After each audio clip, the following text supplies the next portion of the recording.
তুমি কি একজন এইচএসসি 2026 সালের শিক্ষার্থী? তাহলে এই ভিডিওটা তোমার জন্য। কারণ তোমার হাতে আছে আর মাত্র 34 দিন, কিন্তু তোমার সিলেবাস অনেক বড়। তো এখন যদি রিভিশন দিতে যাও তাহলে তোমাকে সঠিক স্ট্র্যাটেজি মেনটেন করে তারপর তোমাকে রিভিশন দিতে হবে। তো যাই হোক, আমরা হচ্ছে 30 দিনের যে চ্যালেঞ্জ নিয়েছিলাম সেই 30 দিনের চ্যালেঞ্জের কিন্তু 8তম দিনে আমরা ইতিমধ্যে চলে আসছি। তো খুব ফাস্টলিভাবে আমরা শেষ করে ফেলবো, কারণ আমাদের হাতে খুবই কম পরিমাণে সময় আছে।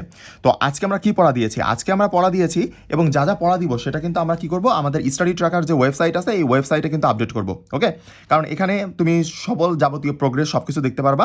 তো এখানে ইতিমধ্যে কিন্তু 122 জন যুক্ত হয়ে গেছে। তো যারা যারা এখনও যুক্ত হও নাই তোমরা কিন্তু যুক্ত হইতে পারবা।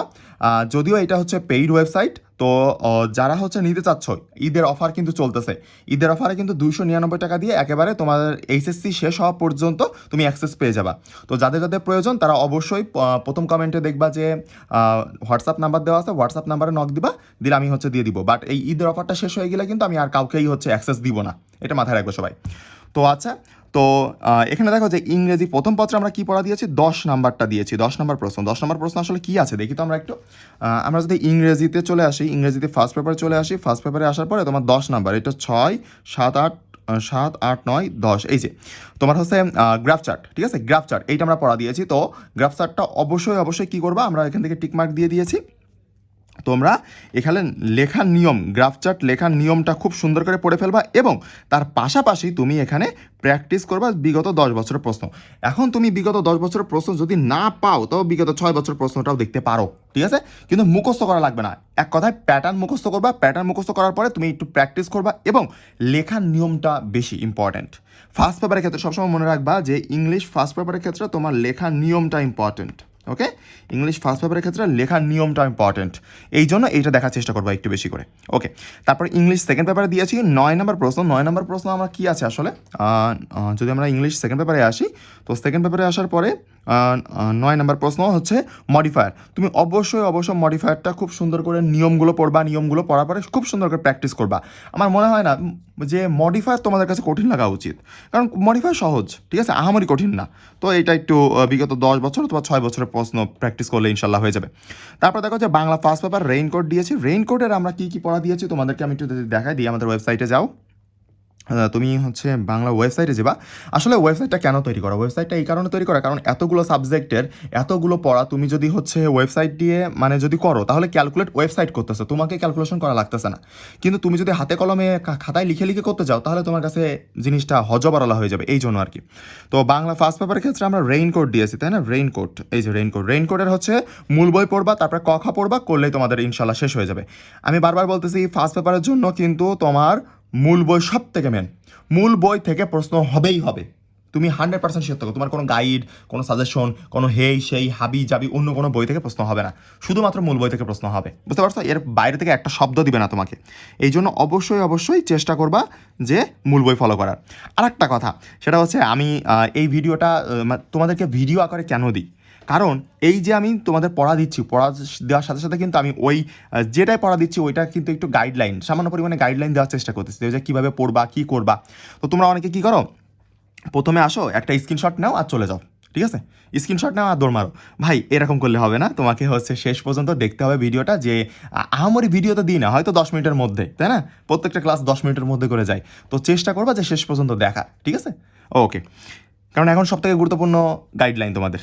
ওকে, Bangla second paper, Bangla second পেপারের ক্ষেত্রে আমরা কি দিয়েছি, 8 নম্বর প্রশ্ন দিয়েছি। বিগত 25 বছরের প্রশ্ন পড়বা। যদি তোমার কাছে বিগত 25 বছরের প্রশ্ন না থাকে, যদি তোমার বাংলা ভাষারীতি বই না থাকে, তাহলে বিগত 25 বছরের প্রশ্ন তোমার থাকবে না। ওকে, তো যদি বিগত 25 বছর না থাকে তাহলে 10 বছর পড়লেও হবে, সমস্যা নেই। কিন্তু যদি বিগত 25 বছর প্রশ্ন থাকে তাহলে অবশ্যই সেটা কন্টিনিউ করতে হবে। ওকে, তো আমাদের 8 নম্বরে আসলে কি আছে আমি একটু দেখে নিই। তো বাংলা, তুমি ওয়েবসাইটে চলে আসো, ওয়েবসাইটে চলে আসে বাংলা দ্বিতীয় পত্রতে ক্লিক করবা, করার পরে এই যে 8 নম্বর হচ্ছে দিনলিপি প্রতিবেদন। ওকে, আচ্ছা, এখানে একটা কথা আছে, প্রতিবেদন তোমরা অ্যান্সার করতে যাবে না, কারণ প্রতিবেদন হ্যাঁ অল্প লিখলে মার্ক পাওয়া যায়, ঠিক আছে, কিন্তু মার্ক কাটার সম্ভাবনাও সব থেকে বেশি থাকে। তোমরা চেষ্টা করবা হচ্ছে দিনলিপিটা লেখার, ঠিক আছে, দিনলিপি সহজ, বানাই লেখা যায়, ইজিলিভাবে মার্ক উঠানো যায়, কিন্তু প্রতিবেদন প্রচুর পরিমাণে মার্ক কাটে, একটুখানি ভুল গেলে মার্ক কাটে বসবে, বুঝতে পারছো? এই জন্য মার্ক কাটা যাবে না কোনোভাবে, মার্ক কাটা যাবে এরকম কাজ করা যাবে না।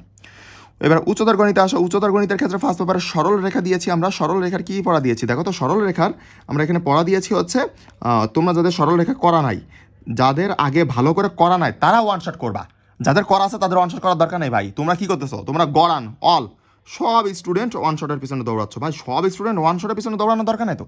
যাদের সুন্দর করে করা আছে তাদের ওয়ান শট করার দরকার নেই, যাদের সুন্দর করে করা নেই তারা ওয়ান শট করতে যাও। আর ওয়ান শট করার পরে যে ওয়ান শটের যে ক্লাস নোটটা ক্রিয়েট হবে ওইটারে 7 বার করে প্র্যাকটিস করবা। সাপোজ তোমার ওই ওয়ান শট ক্লাস থেকে তোমার টোটাল 100টা ম্যাথ করাইছে একটা টিচার, 100টা, ওই 100টা ম্যাথটা তুমি 7 বার করে করো, 7 বার। তোমার যদি A+ মিস যায় তাহলে আমি বুঝে যাবো, যাও, কোনো সমস্যা নেই। কিন্তু আমি যেভাবে বলতেছি তুমি এইভাবে কন্টিনিউ না করলে, আমি তোমাকে বলেছি 7 বার, তুমি করে যাচ্ছ 4 বার, তাহলে ভাই তুমি মারা খাওয়ার জন্য রেডি থাকো, আর আমি ওই মারা খাওয়ার দায়ভার নিব না, বুঝতে পারছো? ওকে। আর বায়োলজিটা যারা যারা গাইডলাইন ভিডিওটা দেখো না তারা অবশ্যই গাইডলাইন ভিডিওটা দেখে নিবা। আমাদের ইউটিউব চ্যানেলে দেখবা যে বায়োলজি কীভাবে পড়তে হয় সেটার উপর গাইডলাইন টোটাল ভিডিও দেওয়া আছে, এবং ওইটা কিন্তু 49 মিনিটসের, একটু বড় হয়ে গেছে কারণ বায়োলজি নিয়ে একটু বেশি কথা বলতে হয়েছে। তো 49 মিনিটের, এখন ওই 49 মিনিটের ভিডিও ক্লাসটা যাদের সম্পূর্ণ দেখা শেষ তারা কিন্তু পড়া শুরু করবা, আর যাদের দেখা শেষ না তারা কিন্তু পড়াশুরু করবে না, আগে ওটা দেখবা তারপর পড়তে আসবা। ওকে, 49 মিনিটের এই ক্লাসটা শেষ করে তুমি কি করবা বলো তো? এই যে এই পড়াটা কন্টিনিউ করবা। কি আছে এখানে? ফার্স্ট পেপারের প্রথম অধ্যায় কোষ ও এর গঠন, ওইটার ক খ গ ঘ পড়বা। ক খ গ ঘ আমি তোমাকে দেখাই দিই যে বায়োলজিতে আসলে এই যে আমরা আজকে বায়োলজি শুরু করে দিলাম, দেখবা একদম দেখতে দেখতে শেষ হয়ে যাবে। আমরা ক খ গ ঘ এই সবগুলোই পড়া দিয়ে দিলাম। ওকে, তো এইগুলো কিন্তু সামনের দিনের মধ্যে কমপ্লিট করবা অবশ্যই। এখন বেশি করে পড়তে হবে ভাই, তোমার 34 দিন তোমার সময় আছে হাতে, তারও কম আছে হাতে।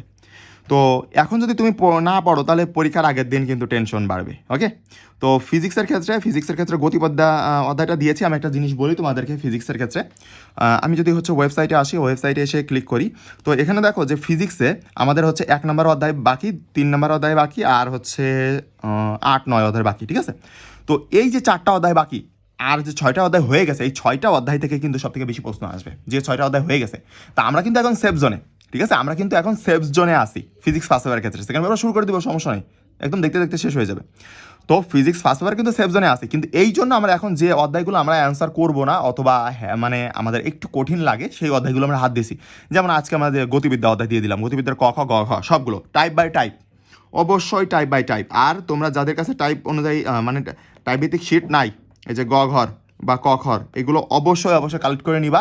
তোমার হচ্ছে টেলিগ্রাম চ্যানেলে দেওয়া আছে, অবশ্যই টেলিগ্রাম চ্যানেল থেকে কালেক্ট করে নিবা, ঠিক আছে? গেল। আর রসায়নের ক্ষেত্রে আমরা কি করেছি, মৌলের পর্যাবৃত্ত ধর্ম এটা দিয়েছি, এটা হচ্ছে ফার্স্ট পেপারের, এটারও ক খ গ ঘ অবশ্যই টাইপ বাই টাইপ তুমি সলভ করবা, করলে হয়ে যাবে ইনশাল্লাহ আজকের পড়া। তো অবশ্যই আজকে তো আমি হচ্ছে ডে 8 দিলাম, তাই না? তোমাকে আমি ডে 8 দিলাম না আজকে, তো তোমাদের এই যে ডে 8 দিলাম। এখন তোমরা আমাকে কমেন্টে জানাবা যে কার কার ডে 7 শেষ হয়েছে, ডে 7 এবং ডে 6 শেষ হয়েছে, আমাকে অবশ্যই আমি কমেন্টে জানাবা, ঠিক আছে? কমেন্টে জানায় তারপর পড়া শুরু করবা, নয়তো আমি বুঝতে পারবো না যে কে কে শুরু করতেছো। আর যারা যারা ওয়েব অ্যাক্সেস চাচ্ছ তারা অবশ্যই আমাকে তোমরা হোয়াটসঅ্যাপে নক দিবা, ইনশাল্লাহ এই যে ডিসকাউন্ট চলতেছে ঈদ অফারে, এই ঈদ অফারে নিয়ে নিতে পারবা। তোমাদের জন্য বেস্ট হবে, কারণ এই 7টা সাবজেক্টের এতগুলো চ্যাপ্টার এইভাবে হিসাব রাখা তোমার পক্ষে সম্ভব না, মাথা হ্যাং হয়ে যাবে। কি দরকার ভাই, কষ্ট না করে তুমি যদি ওয়েবসাইটের অ্যাক্সেসটা নিয়ে রাখো তাহলে আমার মনে হয় যে তোমার কাছে বেস্ট হবে, ঠিক আছে? তাহলে আজকে ভিডিও এই পর্যন্তই। আসসালামু আলাইকুম, ভালো থাকবেন সবাই।